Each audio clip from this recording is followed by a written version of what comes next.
Hi sir, నమస్తే. నా పేరు శ్రీనివాస్. మీరు చూస్తున్నారు నివాస్ త్రిబులియా ఛానల్. మన ఛానల్లో కుకింగ్ సంబంధించిన వీడియోస్ కంటిన్యూగా వస్తూనే ఉంటాయి. ఈరోజు టాపిక్లో భాగంగా గోంగూర పచ్చడి టేస్ట్గా ఎలా చేయాలో చూపించాము. మా ఛానల్ మీకు నచ్చినట్లయితే సబ్స్క్రైబ్ చేసుకోండి, లైక్ చేయండి. ఇంకెందుకు ఆలస్యం, గోంగూర పచ్చడి టేస్ట్గా ఎలా చేయాలో చూద్దాం పదండి. గోంగూర పచ్చడి తయారు చేసుకోవడానికి కావాల్సిన వస్తువులు: మొట్టమొదటిగా గోంగూర పచ్చడి తయారు చేయడానికి మొట్టమొదటిగా మనకు కావాల్సిన వస్తువు గోంగూర ఆకు. ఈ గోంగూరను బాగా ఒలిచి నీట్గా కడుక్కొని ఇలా పెట్టుకున్నాం. జాలీలో నీళ్ళు దిగే వరకు నీళ్ళు ఉండకూడదు. తర్వాత ఉల్లిగడ్డ, ఒక ఉల్లిగడ్డ తీసుకున్నామండి లావుది. అలాగే పచ్చిమిర్చి కూడా తీసుకున్నామండి.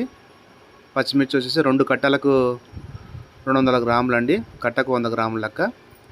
అలాగే 2 టమాటా పండ్లు తీసుకున్నాము, పెద్దవైతే 2, చిన్నవైతే 3.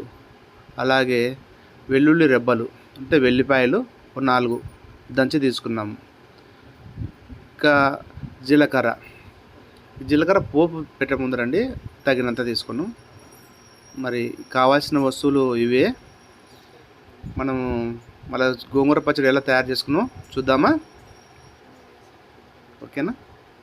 నెక్స్ట్ వచ్చేసి ఒక పాత్ర పెట్టుకొని అందులో 2 కప్పుల ఆయిల్ వేసుకొని దాంట్లో జీలకర్ర వేసుకొని వేడి అయిన తర్వాత ఆయిల్ వేడి అయిన తర్వాత అందులో పచ్చిమిర్చి వేసుకోవాలి. కొద్దిగా ఆయిల్ వేడి అయిన తర్వాత పచ్చిమిర్చి వేసుకోవాలి. జీలకర్ర వేడి అయిన తర్వాత పచ్చిమిర్చి వేసుకోవాలి. పచ్చిమిర్చి వేసుకొని తర్వాత మూత పెట్టుకోవాలి. పచ్చిమిర్చి వేయడం వల్ల ఏమవుతుందంటే చిటపటపట అంటుంది. దాన్ని మీరు జాగ్రత్తగా వేసుకోవాలండి. సిమ్లో పెట్టుకోవాలి మంట. హైలో పెట్టుకున్నామంటే మూతికి చిట్టే అవకాశం ఉంది కాబట్టి సిమ్లో పెట్టుకోవాలి. జాగ్రత్తగా చేసుకోవాలి, ఎందుకంటే అవి మూతికి చిట్టే అవకాశం ఉందన్నమాట. అలాగా పచ్చిమిర్చి మూతికి చిట్టకుండా మూత పెట్టుకోవాలి. మూత పెట్టుకున్నామంటే మనకు ముఖానికి చిట్టే అవకాశం ఉండదు. అవి మగ్గిన తర్వాత నెక్స్ట్ ప్రాసెస్ చూద్దాం. అది ఈ విధంగా మగ్గిందండి. పచ్చిమిరపకాయలు పగలకుండా మూతికి చిట్టకుండా మూత తీసుకున్నదా. ఇప్పుడు అందులో ఉల్లిగడ్డ వేద్దాం. లావుది ఒక ఉల్లిగడ్డ మనం తీసుకున్నాం కదా, ఆ ఉల్లిగడ్డ వేద్దాము. ఆ ఉల్లిగడ్డ వేసి ఆ ఉల్లిగడ్డ కొద్దిగా మగ్గిన తర్వాత నెక్స్ట్ కొద్దిగా బాగా మగ్గాలండి ఉల్లిగడ్డ మగ్గిన తర్వాత అందులోనే టమాటా పండు వేయాలి కొద్దిగా. అవి ఉల్లిగడ్డ మిరపకాయలు బాగా మగ్గినందున చిట్టడం లేదు, చూస్తున్నారు కదా. అలా కలుపుకోవాలి, బాగా కలుపుకోవాలి. ఆ విధంగా మగ్గిన తర్వాత అందులోనే టమాటా పండు వేసుకోవాలి. నెక్స్ట్ టమాటా పండు వేసుకోవాలి. మనం ఒక 2 టమాటా పండ్లు తీసుకున్నాం కదా, ఆ టమాటా పండ్లు వేసుకోవాలి. సింపుల్గా వేసుకోవాలి, టెన్షన్ పడకూడదు. నెక్స్ట్ ప్రాసెస్ టమాటా వేసుకోవాలి మనం. ఇవి బాగా మగ్గిన తర్వాత ఓకే, ఆ విధంగా మనం కోసుకున్న టమాటా పండ్లు 2 ఉన్నాయి కదండి, అవి వేసుకోవాలి. బాగా వేసుకొని బాగా కలుపుకొని ఇవి బాగా మగ్గాలండి. ఇవి మగ్గాలంటే కాసేపు మూత పెట్టి ఉంచాలి. బాగా మగ్గేంత వరకు కలుపుకుంటూ ఉండాలి. అవి మగ్గిన తర్వాత గోంగూర పెట్టేది ఉంటుంది. ఇంకా నెక్స్ట్ గోంగూర పెట్టేది ఉంటుంది. ఇవి మగ్గిన తర్వాత బాగా మగ్గి ఈ విధంగా అన్ని వస్తువులు బాగా మగ్గిన తర్వాత నూనెలో లాస్ట్ మనం గోంగూర పెట్టాలి. గోంగూర పెట్టుకున్నట్లయితే మనకి చట్నీ బాగా వస్తుంది. ఈ విధంగా మూతేసి పెట్టి ఒక 5 నిమిషాలు బాగా మగ్గిన తర్వాత మూత తీసి ఇప్పుడు గోంగూర పెట్టుకోవాలి మనం. ఒక 5 నిమిషాలు బాగా మగ్గిన తర్వాత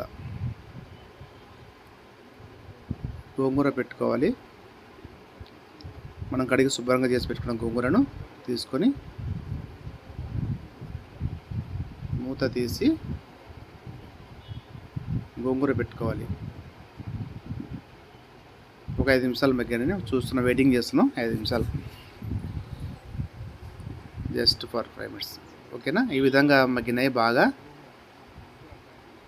టమాటా పండు, పచ్చిమిర్చి అన్నీ బాగా మగ్గినాయి కదా. అందులో ఇప్పుడు మనం గోంగూర వేయాలి. చివరిలో గోంగూర వేసి అంతా మనం కడిగి శుభ్రం చేసి పెట్టుకున్నాం గోంగూర అంతా వేసి అందులో ఆ విధంగా మొత్తం వేయాలి. ఇప్పుడు మన పాత్ర పట్టదు అన్నట్టు ఉంటుంది కదా. జస్ట్ ఒక 5 మినిట్స్ మూత పెడితే అంతా కిందకి దిగిపోతుంది మగ్గిపోయి. ఓకేనా? ఆ విధంగా మొత్తం వేసేసి మూత వేయాలి. మూత వేయడం వల్ల అది గాలి ఎక్కడ పోగా మగ్గిపోతుందన్నమాట. ఈ విధంగా మూత వేసి పెట్టేసి ఒక 5 మినిట్స్ ఆగినామంటే మగ్గిపోతుంది పూర్తిగా. ఆ తర్వాత ప్రాసెస్ చూసుకుందాం. ఈ విధంగా చూసారా, మొత్తం మగ్గిపోయింది గోంగూర. ఫస్ట్ పట్టినట్టు ఉండే కదండి, ఇప్పుడు చూడండి మొత్తం మగ్గిపోయింది.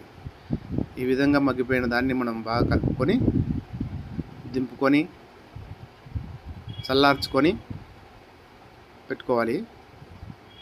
మొత్తం కూడా అంతా బాగా కలయబెట్టుకొని చివరిలో కొద్దిగా కొత్తిమీర వేసి కలయబెట్టుకోవాలి. కొత్తిమీర జస్ట్ కొంచెం కొత్తిమీర రుచి కోసం.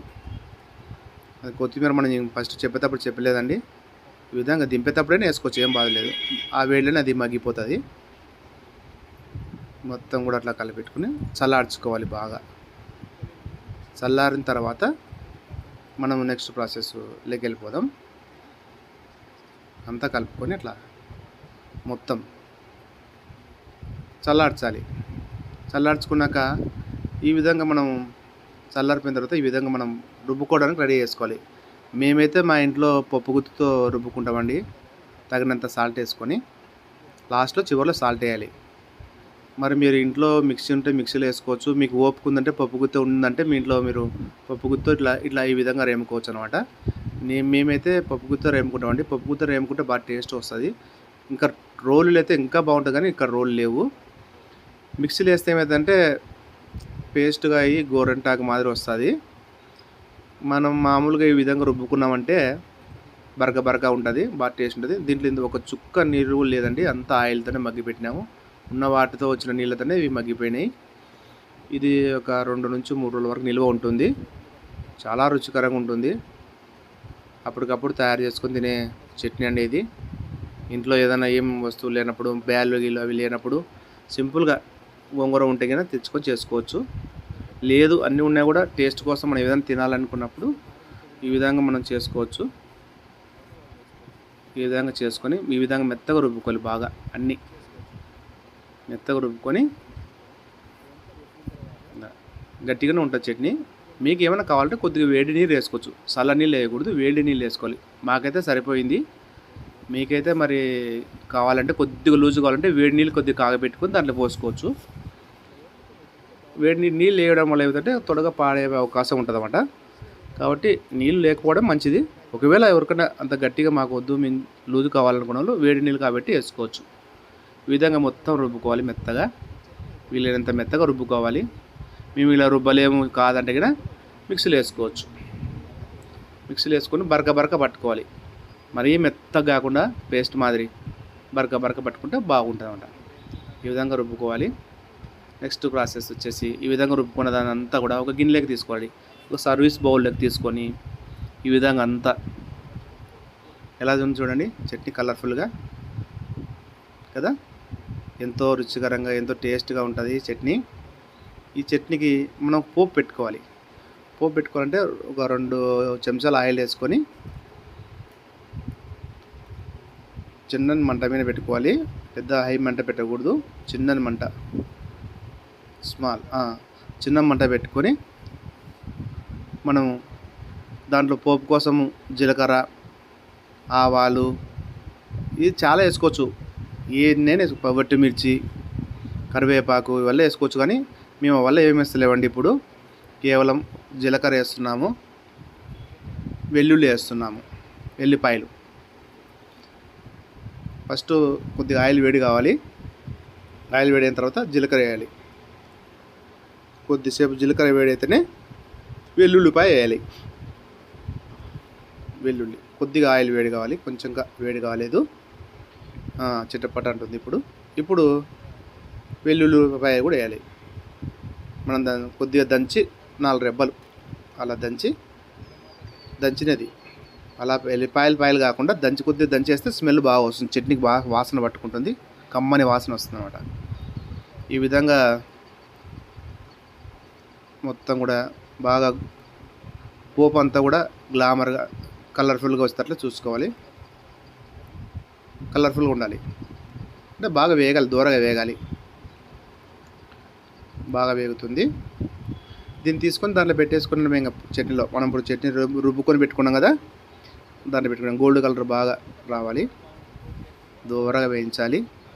నిదానంగా చేసుకోవాలండి, ఏం టెన్షన్ పడాల్సిన అవసరం లేదు.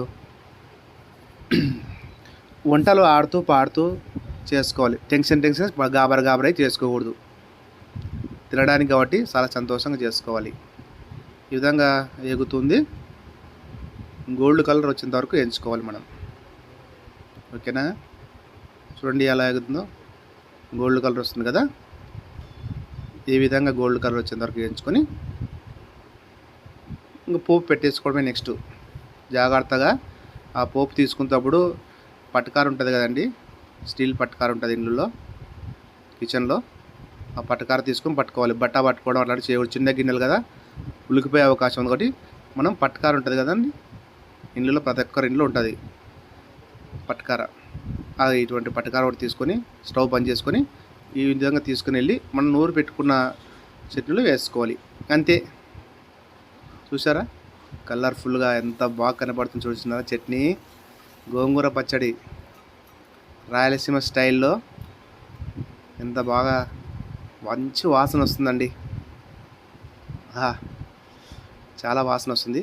ఈ పోపునంతా కూడా అలా కలుపుకోవాలి, అలాగా బాగా కలుపుకోవాలి. అంతా పట్టుకున్నట్లా చట్నీ పట్టుకున్నంత ఆయిల్ పోపు అంతా కలిపి ఈ చట్నీ అన్నంలోకి సూపర్గా ఉంటుంది. అన్నంలోకి తినొచ్చు, వేడి వేడి అన్నంలో తినొచ్చు. లేదు దీని కాంబినేషన్గా పప్పుచారు ఉంటుంది కదండి, పప్పుచారు అన్నంలో ఈ చట్నీ కలుపుకొని తింటే ఇంకా టేస్ట్గా ఉంటుంది. లేదు చట్నీ ఒక్కటే ఉంది, పప్పు లేదు అంటే ఇవి ఒక్కటి చట్నీతో కానీ బాగుంటుంది. మీరు బాగా ఇలా కలుపుకొని మొత్తం ఒకసారి అన్నంలో వేసుకొని తిని చూపిద్దామా? వేడి వేడి అన్నంలో కాస్తంత చట్నీ వేసుకొని తింటే ఎలా ఉంటుందో చూద్దాం. కొద్దిగా చట్నీ వేసుకున్నామండి, మనం తయారు చేసుకున్న చట్నీ చాలా గట్టిగా ఉంటుంది, ఏం ప్రాబ్లం లేదు, అయినా బాగుంటుంది. చూద్దామా? ఇలా కాలుతుందండి అన్నం, బాగా మంచి వాసన వస్తుంది, గుమ్మ వాసన వస్తుంది. ఆహా కాలుతుంది. ఒక ముద్ద నేను తిని చూసి ఎలా ఉందో మీకు చెప్తాను. ఇలాగా వేడి వేడి అన్నంలో ఈ చట్నీ వేసుకొని తింటే నా సామిరంగా ఆహా